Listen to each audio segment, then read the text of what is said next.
Bonjour tout le monde. Alors, je me suis un petit peu intéressé à ce qu'on appelle la pensée en arborescence. Je me suis dit, tiens, voilà quelque chose que je peux vérifier moi-même. J'ai écouté une vidéo, j'ai lu quelques textes et je sais à peu près ce que c'est à présent. Donc je vais essayer de résumer ce que j'ai compris moi. Vous me direz si vous êtes d'accord ou pas et si j'ai oublié quelque chose d'important. Donc c'est une pensée foisonnante qui se s'éparpille, si je puis dire, dans de nombreuses directions, qui se développe dans de nombreuses directions, puisque s'éparpiller, c'est quand même négatif, péjoratif. Elle utilise donc l'association d'idées et l'analogie. Voilà. C'est une pensée en réseau. Chaque idée crée un ensemble d'autres idées.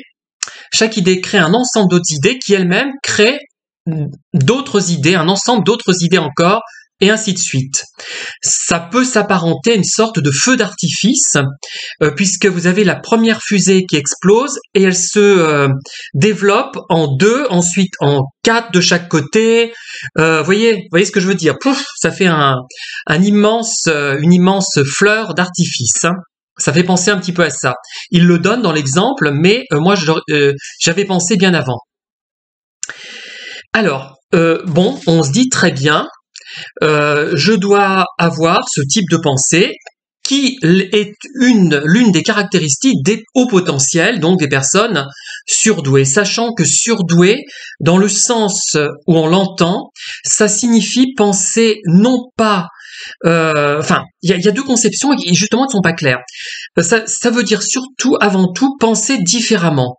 Ça me rappelle d'ailleurs le fonctionnement des autistes de haut niveau qui ne seraient pas forcément plus intelligents que les autres, ou pas obligatoirement, mais qui penseraient différemment. Voilà. Alors, pour les hauts potentiels, il y a quelque chose qui n'est pas clair. Enfin, j'ai écouté des différents intervenants, et alors on a l'air de dire que finalement, les gens ne sont pas plus intelligents que les autres, mais qu'ils pensent différemment, mais on y ajoute cette notion de QI pour les hauts potentiels intellectuels. Donc c'était pas très logique pour moi, puisque un QI élevé est censé correspondre à une intelligence plus élevée, si toutefois on adhère à ces normes. Voilà. Mais moi j'ai quelques réticences par rapport à ça, et je vais vous expliquer lesquelles, vous allez tout de suite comprendre. Alors, je dirais que cette histoire d'arborescence va dépendre de l'activité dans laquelle on est impliqué. Et je vous donnerai un exemple. Et elle va dépendre aussi de l'intérêt que l'on porte à cette activité et donc la motivation. Et enfin, le niveau de valeur, entre guillemets, de cette arborescence. C'est-à-dire que il y a peut-être des arborescences qui sont moins arborescentes que d'autres et dont la ramure est moins jolie que d'autres. Parce qu'il y a des arbres qui effectivement ont des branches, mais il y a des arbres plus beaux que d'autres. Voilà. Alors, premier paramètre, le type d'activité. Alors moi, je me demande si le type d'activité n'induit pas obligatoirement, certaines activités du moins, n'induisent-elles pas obligatoirement une pensée arborescente. Et je vais vous donner un exemple très concret qui est inspiré de mon expérience personnelle d'écrivain. Alors, j'écris beaucoup de recueils de souvenirs en ce moment. Et j'utilise, depuis que j'en écris, depuis 2009 finalement, surtout depuis 2011, puisque ceux de 2011 sont plus arborescents finalement que ceux de 2009,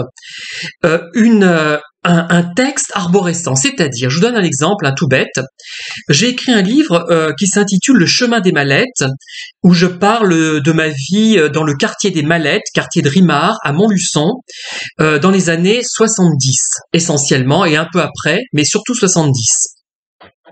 Et 80 un petit peu quand même, et voilà.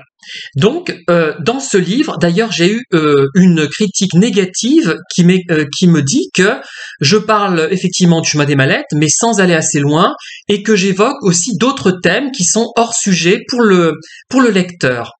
En fait, je me suis dit effectivement, mais voilà comment j'ai procédé. J'ai procédé par association d'idées et par analogie aussi. C'est-à-dire que j'ai récapitulé, en fait, fait la synthèse de ce dont je me souvenais sur de ce jardin du chemin des Mallettes, hein, que ma mère a occupé d'ailleurs, on a construit une maison sur le terrain et ma mère y a vécu jusqu'à sa mort en 2021. Et donc, j'ai répertorié tous les souvenirs de jardin, tous les souvenirs même liés à la maison, des années 70-80, mais du fait même de ce type d'activité, j'ai eu une pensée arborescente, forcément. Parce que quand on parle des souvenirs, on va associer un souvenir à un autre souvenir, à quelque chose qui est dans le présent, dans le passé. Ça fait penser au futur aussi. Et donc, par exemple, lorsque je parle du chemin des Mallettes, je pense à mon oncle Jules. On l'avait fait venir dans le quartier des Mallettes quand il est venu de Hongrie. Et donc, mon oncle Jules, ça me fait penser à quoi? Ça me fait penser aux poupées hongroises qu'il nous avait apportées. Ça me fait penser au voyage à Vichy qu'on avait fait. Ça me fait penser au canard qui était qui lui était réservé et qu'on a trucidé pour son arrivée. Ça me fait penser à ses conceptions de l'éducation. Ça me fait penser à la rue Grande parce que on allait également rue Grande avec lui, loger rue Grande et on allait au jardin avec lui. Les poupées hongroises et le poupon hongrois, ça m'a fait penser aux autres poupées qu'on avait dans le grenier de la rue Grande. Ça fait penser à des jeux qu'on faisait là-bas, dans la rue Grande. Donc, vous voyez, ça m'a fait penser au vasistas de la grande pièce du grenier de la rue Grande, etc., etc. C'est-à-dire que on partait du chemin des Mallettes et il y a plein de... Attendez, oula, petit problème. Voilà, c'était la batterie. Et ça m'a fait penser à plein d'autres sujets et ça m'a même projeté quasiment dans le futur, hein, dans ce livre-là. Et je peux écrire d'autres livres, de souvenirs, et à chaque fois, je vais être projeté dans le passé, dans le présent, dans le futur. Si je parle de Néry-les-Bains, je vais parler de Montluçon, par analogie. Je vais parler d'un livre que j'ai lu quand j'étais à Néry-les-Bains sur un banc. Je vais parler d'un ballon que j'ai eu étant gamin à Néry-les-Bains, mais ce ballon me fait penser à un autre ballon que j'avais quand j'étais au bord de la mer, etc. Et je peux très bien ne pas en finir. Et dans mes livres, d'ailleurs, j'ai utilisé même ce procédé, dans mes livres, dans mes romans, je veux dire. Hein. Alors, je pense, tiens, je suis à Néry et j'ai un ballon rouge dans les mains. On me voit sur une photo comme ça, mettons. Hein. C'est pas vrai, je crois pas que j'ai cette photo, mais imaginons ça. Eh ben, tiens, ça me fait penser au bord de mer, à la Cano. Ça me fait penser à Montluçon, où j'avais également un ballon. Mais ce ballon me fait penser à des jeux, les jeux du petit chevaux qu'on jouait avec mes deux sœurs.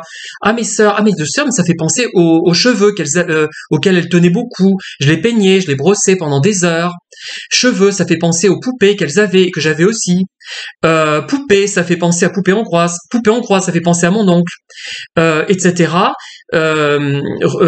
Et j'étais à Néry, vous voyez, je voulais faire un livre sur Néry et je me retrouve dans plein de villes. Et encore là, je limite parce que toutes les idées me viennent pas comme elles me viennent quand j'écris un livre, hein, et quand je suis devant l'ordinateur. Tout cela pour vous dire, parce que moi j'ai une approche toujours critique des phénomènes, c'est pour ça que j'ai pas de succès. Et encore, si j'allais plus loin dans l'analyse, peut-être que j'attirerais là, enfin, peut-être un public plus scientifique d'approche. Hein. Je ne critique pas mon public actuel, mais moi je suis plus dans une optique... je critique pas ceux qui restent, mais ceux qui sont partis, c'est qu'ils n'avaient pas une approche tellement... toujours assez rigoureuse et scientifique que je peux avoir moi à ma façon. Même je garde toujours ça à l'esprit. J'ai été formé aux sciences humaines avec une approche expérimentale et ça aide énormément à avoir un recul par rapport à ce qu'on raconte. Hein. Mais ne pas se limiter non plus à ça. Alors, il y a aussi donc le type d'activité. Vous avez vu, ce type d'activité de souvenir, par exemple, induit un fonctionnement arborescent. Presque obligatoirement. Et là, je suis loin de vous avoir fait voir, je vous ai fait contrevoir, je n'ai fait vous faire contrevoir la problématique parce que ça va beaucoup plus loin que ça. Hein. Maintenant, deuxième point, il y a aussi l'intérêt qu'on porte à l'activité en question, la motivation, c'est-à-dire que lorsque on est motivé par un thème, par une activité, eh bien, on va presque obligatoirement adopter un fonctionnement arborescent, même si on est très limité sur le plan du QI et sur le plan de la sensibilité, de l'intelligence. C'est obligatoire. Donc, ça dépend de l'activité aussi, de la motivation. Voilà. Type d'activité, motivation et troisième point, le niveau de l'arborescence. Bon, l'arborescence que j'ai évoquée ici, ce n'est pas une arborescence de très haut niveau parce que il faudrait que je sois dans la situation et que même que je reprenne un de mes livres pour voir, pour vous dire, en détail, quel raisonnement par analogie, quelles associations d'idées j'ai faites. J'en ai fait beaucoup plus que ça. Mais ça peut être mon arborescence dans mes livres de souvenirs, elle n'est pas non plus très haut de gamme. Hein. Ça reste quand même limité. Ce qui est intéressant, c'est plutôt les projections que je fais sur l'au-delà, sur le temps qui passe, et plutôt l'aspect philosophico-poético-réaliste et surnaturel. Mais ça, c'est un peu un autre thème. Voilà. Voilà ce que je voulais vous dire par rapport à cette arborescence. Je crois qu'on ne peut rien en conclure. C'est-à-dire que on raisonne par arborescence, mais ça dépend de la nature de l'activité, de notre motivation et aussi de la qualité de cette arborescence. Regardez les feux d'artifice, on a pris cet exemple tout à l'heure, il y en a qui sont très réussis et d'autres qui le sont un peu moins. Ça dépend peut-être de l'artificier, ça dépend aussi du budget qu'on y a mis et d'autres choses, peut-être du temps, je ne sais pas, hein, je n'y connais rien. Mais voyez ce que je veux vous faire comprendre. Je crois qu'il faut remettre en question les choses et ne pas tout le temps absorber comme une éponge finalement ce qu'on entend et ce qu'on voit dans les vidéos et ce qu'on lit dans les livres. Merci en tout cas de m'avoir écouté. À très bientôt pour de nouvelles vidéos.